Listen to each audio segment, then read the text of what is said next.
Hi students, how are you? I hope you are fine.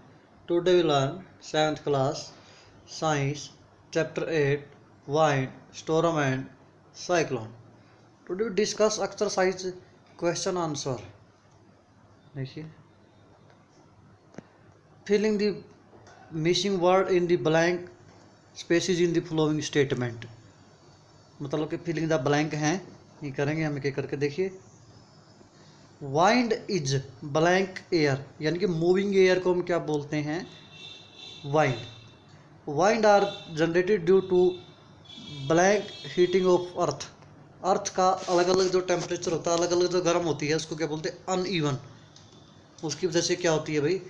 हवाएं चलती हैं, मतलब कि अलग अलग जगह से अलग अलग गर्म होना अर्थ का।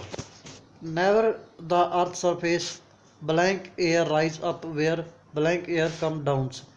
देखिए, वार्म एयर ऊपर की तरफ जाती है और कोल्ड एयर नीचे की तरफ। गर्म हवाएं ऊपर उठती हैं और ठंडी हवाएं नीचे की तरफ जाती हैं। Air move from region of high pressure to low pressure. Air move करती है भाई कहाँ से? हाई प्रेशर से लो प्रेशर की तरफ। इसके बाद सेकंड क्वेश्चन है, suggest two method to find out wind direction at a given place. Direction बताने के लिए दो मेथड बतानी है। देखिए, टू मेथड हम कर रहे हैं। पहला है वाइल फ्लाइंग ए काइट, जब हम काइट को उड़ाते हैं, पतंग को, air exert pressure on the kite due to which kite flies. उसकी वजह से पतंग क्या होती है? उड़ती है। The direction in which kite fly is the direction of blowing air. वो बहती हुई हवा की दिशा दिखाती है जिस दिशा में काइट उड़ रही होती है। ऐसे ही और एक दूसरा एग्जाम्पल है, while riding a bicycle the direction in which it is difficult to ride is opposite to the direction of the blowing air. Bicycle जब चलाते हैं, जिस दिशा में मुश्किल होता है चलाना, वो हवा के अपोजिट होता है, और जिस दिशा में आसान होता है वो बहती हुई हवा के अलोंग होता है। Therefore, while flying a kite or riding a bicycle, the wind direction at a given place can be determined. इस तरह से हम किसी प्लेस की डायरेक्शन डिटरमाइन कर सकते हैं। Question number 3। क्वेश्चन नंबर 3 है, state two experience that made you think that air exert pressure. हवा प्रेशर डालती है, ऐसे कोई दो एक्सपीरियंस बताइए। We have experience that when we blow a balloon the balloon become tight. जब हम गुब्बारे को फुलाते हैं तो वह टाइट हो जाता है। If we try to fill more air then the balloon will burst after extent. अगर हम उसे और ज़्यादा हवा डालेंगे तो फट जाएगा। तो this happens because air exert pressure. ये हवा के प्रेशर डालने की वजह से होता है। We have to also experience, दूसरा एक्सपीरियंस है, मूवमेंट ऑफ है फ्रिंजेस ऑफ है windows and doors of our house. हमारी जो खिड़कियां और डोर हैं घर के, वो हवा के अंदर हिलते डुलते हैं। वो भी किसकी वजह से होते हैं? बे हवा प्रेशर डालती है, इसलिए होते हैं। Exercise question number 4, you want to buy a house. तुम घर खरीदना चाहते हो। Would you like to buy a house having window but no ventilators? Explain your answer. क्या तुम ऐसा घर खरीदोगे जिसके अंदर खिड़कियां तो हैं लेकिन रोशनदान नहीं है? वेंटिलेटर रोशनदान होते हैं। A house having window but no ventilator should not bought. हम ऐसा हाउस नहीं खरीदेंगे। दिस इज बिकॉज, क्योंकि warm air is lighter than cold air and therefore it go up.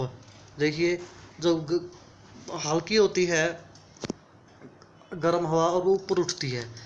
This warm air come go out side the house mostly through ventilator. और ये घर से बाहर सिर्फ रोशनदान में से निकलती है।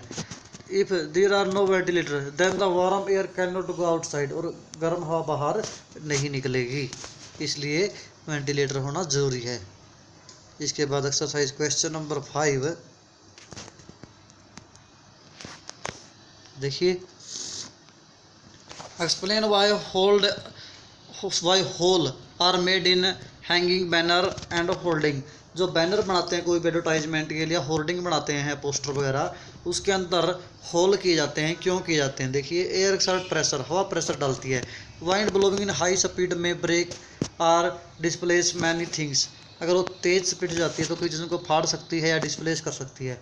If hole are made in hanging banner, अगर बैनर में होल हैं एंड होल्डिंग में, then air can pass through these hole, तो वो उनमें से निकल जाएगी। Which reduce air pressure and exert on banners and hoarding, वो जो प्रेशर होर्डिंग पे लगने वाला था उसे वो कम कर देगी। That is why hole are made in hanging banner or hoarding, इसलिए उनके बीच में होल बनाए जाते हैं ताकि वो फटे ना। Exercise question number 6, how will you help your neighbour in case of cyclone approaches your village town, अगर आपके घर मतलब कि आपके शहर में या गांव में साइक्लोन आता है उस समय आप आपके पड़ोसियों की क्या मदद करोगे, कैसे मदद करोगे। In case cyclone approaches neighbours should be help in following way, निम्नलिखित तरीके से हम करेंगे। देखिए, by helping in moving it to cyclone shelter and other safer place, हमें उन्हें साइक्लोन शेल्टर मतलब साइक्लोन के दौरान जो रहने के लिए जगह बनाई है वहाँ भेजने का या सेफ जगह भेजने का कार्य करेंगे। By asking them to take necessary step to shift animals, उसे हमें अच्छे ऐसे हम कदम उठाएंगे जिससे वो सामान ज़रूरी और अपने एनिमल वगैरह को साथ में ले सके। Vehicle household good to safer place, और उस सेफ जगह पे पहुँचाएंगे। By calling the emergency service such as police fire brigade and medical centre when require, अगर हमें ज़रूरत पड़ती है कोई दुर्घटना होती है तो हम पुलिस को या फिर फायर ब्रिगेड को या फिर मेडिकल सेंटर को भी कॉल वगैरह करेंगे ताकि उनकी हेल्प हो सके। Exercise question number 7, what planning is required to advance to deal with the situation created by cyclone, cyclone की सिचुएशन अगर क्रिएट होती है तो उससे पहले क्या तैयारियां करनी चाहिए। देखिए, following planning required to deal situation created by cyclone. Number 1, facilities for cyclone productions and forecasting which can give cyclones warning in advance, जहाँ पे साइक्लोन की संभावना ज़्यादा रहती है वहाँ पे हमें वार्निंग देनी चाहिए एडवांस में 24 घंटे या 48 घंटे पहले। Quick information and communication linkage so that information can be spread quickly, information या कम्युनिकेशन का जो सिस्टम है मजबूत होना चाहिए ताकि काफ़ी फास्ट उनको जानकारी मिल सके।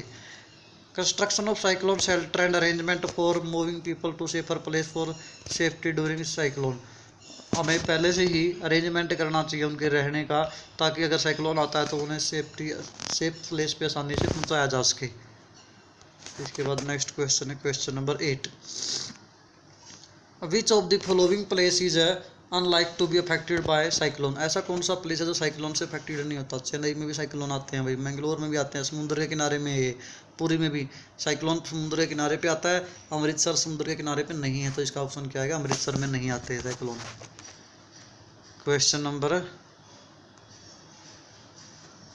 9, विच of the statement given below is correct, देखिए कौन सी स्टेटमेंट करेक्ट हैं कौन सी इनकरेक्ट हैं। देखिए, और उसकी क्या बताना है, which of the statement given below is correct. In winter the winds flow from land to oceans, यानी कि क्या है correct. In winter wind flow from land to ocean, this is called land breeze, और इसे हम क्या बोलते हैं, लैंड ब्रिज बोलते भी हैं। अगला है नंबर 2 पे, in summer the wind flow from land towards the oceans, ये क्या नोट करेक्ट है, समर की स्पीड ओशन के टुवर्ड्स क्या होती है, this is called sea breeze. Wind flow from ocean towards the land, ocean से लैंड की तरफ होती है और उसको हम क्या बोलते हैं, ब्रिज बोलते हैं। इसके बाद नंबर 3 पे, cyclone is form by very high pressure system with very high speed wind revolving around it, number 3 का नोट करेक्ट है। साइक्लोन इज फॉर्म्ड, इसका करेक्ट है, cyclone is form by very low pressure system with very high speed wind revolving around it, the low pressure region area is called eye of cyclone, साथ में correct लिखे हुए हैं। Number 4 पे, the coast line of India is not vulnerable to the cyclones, देखिए ये भी not correct है, coast line of India is very vulnerable in cyclone, तो काफ़ी मतलब कि साइक्लोन की वजह से नुकसान होता है हमारे इंडिया में भी इस तरह का, तो ये ऐसा नहीं है, तो ये क्या है नोट करेक्ट है। तो इस तरह से हमारे एक्सरसाइज क्वेश्चन कंप्लीट है, लेसन हमारा कंप्लीट है। Thank you, have a nice day.